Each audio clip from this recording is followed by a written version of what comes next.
SM Entertainment revealed their plans for this year, and we have a lot to look forward to. As they had previously promised, they will be staying pretty busy with consecutive releases, including full-length albums by NCT 127 and Taeyeon. SHINee's Key and NCT Wish are also slated to release mini-albums, but the most exciting news is that EXO's Chanyeol, NCT's Jaehyun, Mark, and Red Velvet's Irene will all be making their debut in the third quarter of this year. While they all have participated in the SM Station projects, they haven't officially debuted as soloists, so we're definitely excited to see what they're going to offer. In addition to this, SM is also finally debuting their newest girl group, dubbed as Rise's sister group, 3 years after aespa's debut. We don't exactly know anything except for the fact that they will debut towards the end of the year, but make sure to stay tuned for more updates. Regarding SM, despite their silence on the feud between Min Heejin and Bong Si-hyuk, as well as the latter's request for Min Heejin to crush aespa, it doesn't mean that others will remain quiet about the issue. In fact, it was Winter's father who indirectly threw shade at Bong Si-hyuk's message. On May 8th, Winter went on Bubble to share just how grateful she was for her family's support during hard times. Specifically, as soon as she shared on Instagram that she was struggling, her brother was quick to message her with reassuring words as he told her, "Why are you struggling? I will take care of everything for you." Being the supportive family they are, Winter's father messaged her, reassuring her of his unwavering support and willingness to do anything for her. However, by many, his message was seen as a subtle dig at Bong Si-hyuk as it read, "I will crush them all for you, my baby girl." And he added a bunch of exclamation points in true boomer fashion, which made the message even more wholesome. Even though it wasn't clear whether he was shading HYBE or not, netizens still showed their support for him. As one commenter pointed out, Winter was simply going about her business, dealing with the challenges of recovering from lung surgery and preparing for the group's comeback. Then, out of nowhere, their name gets pulled into a feud they have nothing to do with, and they can't even do anything to defend themselves from it. Considering this situation, she and her family members are allowed to make as many shady comments as they want. Another user wrote, "If someone says they want to crush my daughter, I will react the same way too." Well, if SM isn't going to do anything about it, might as well leave it to the parents. Fromis9 has been away for a while, and it looks like the fans aren't the only ones feeling down because of the lack of comebacks. During a Weverse live session on May 7th, member Chaeyoung said that she wanted to change her Weverse profile picture to picture from the group's promotions, but since they haven't released anything in a while, she can't do so. She went on to say, "I want to promote. Why are we the only ones to have long hiatuses? Why only Fromis9? It's so sad." Her devastating confessions led to fans vocalizing their complaints about the group's mistreatment over the years. Just to name a few, the group hasn't had a comeback in almost a year, and when they do release anything, it's poorly promoted by Pledis. In general, the group hasn't released any content on YouTube or TikTok, or even done challenges with their label mates, which is pretty unusual. The members even confessed that they weren't invited to the company's party. What made the situation even more frustrating is that Chaeyoung apologized the next day, promising to be more careful from now on so as to not hurt people. It's ridiculous that now idols have to apologize for wanting to work and promote with their group. Let's hope that Pledis takes this as a sign to give them a comeback now, because it has been far too long. SSERAFIM's Sakura has gotten a lot of backlash over the past month for her vocal skills, especially following an infamous encore stage and the group's Coachella performance. However, the criticism quickly turned into unreasonable hate as she has been dragged into some strange controversies. This made it obvious that netizens and the public were mostly looking for someone to witch hunt and blame everything on, rather than give actual constructive criticism. If you're not sure of this, let's discuss how people are reacting to a response she gave to a fan. To give you some context, a fan went on Weverse and asked Sakura what she had been doing all day, to which she replied, "I was practicing,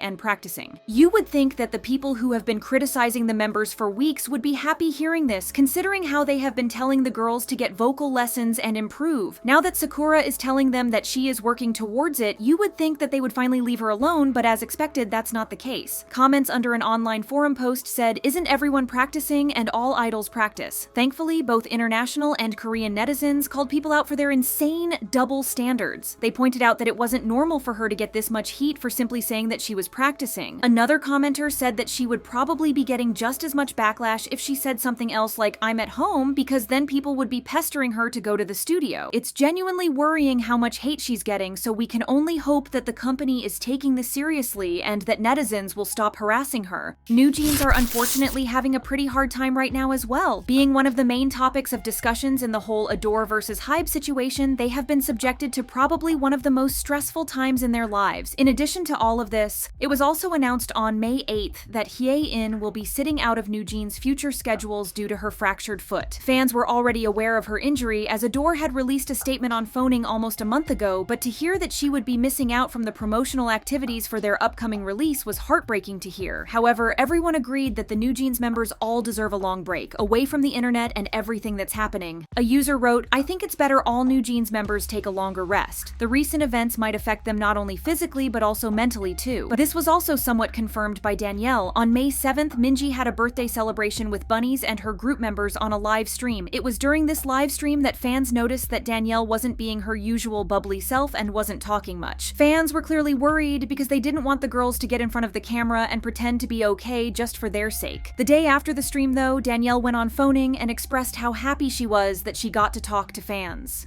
She also acknowledged their concerns and thanked them for their support, saying, "Though my heart is a bit heavy these days, we're all practicing and preparing diligently for bunnies. We have so much we want to show you all." It's obvious that this has taken a toll on the girls, and combined with Hyeon's injury, everything must be too much for them. As the situation hasn't been resolved as of May 9th, some fans have even asked the company to postpone the comeback altogether just so the members could have the chance to properly rest before getting on stage again. Whatever they decide to do, we wish Hyeon a speedy recovery and the rest of the group a lot of strength. As if HYBE didn't already have enough on their plate, now they're being accused of mistreating and neglecting 17. If you have been keeping up, 17 recently had a comeback with Maestro. The comeback was pretty controversial from the beginning due to the use of AI art, but now fans are also blaming the company for sabotaging the group. According to the fans, the music video didn't have a premiere on YouTube, which is something that HYBE usually does for every comeback, and the album wasn't properly stocked in Korea on the first day of release. A fan of the group wrote, "Not stocking a single album for a group that sold over 5 million in one comeback just last year is ridiculous." However, it seems like the company has no problem releasing more useless merch to earn money rather than actually investing in the promotion of the comeback, which has made fans furious. There's already a HYBE boycott going on, but the fact that they're so money hungry has only fueled people to avoid purchasing from the company. A user asked the fellow fans to not buy the merch as they tweeted, "Can't even promote the boy or do bare minimum for them, but would do everything to earn in their name? Let's not have them their way with this." In addition to the unnecessary merch, HYBE has put a ridiculous price on the album itself, as the 17 is right here Best Album Deluxe version's original price was a whooping $150.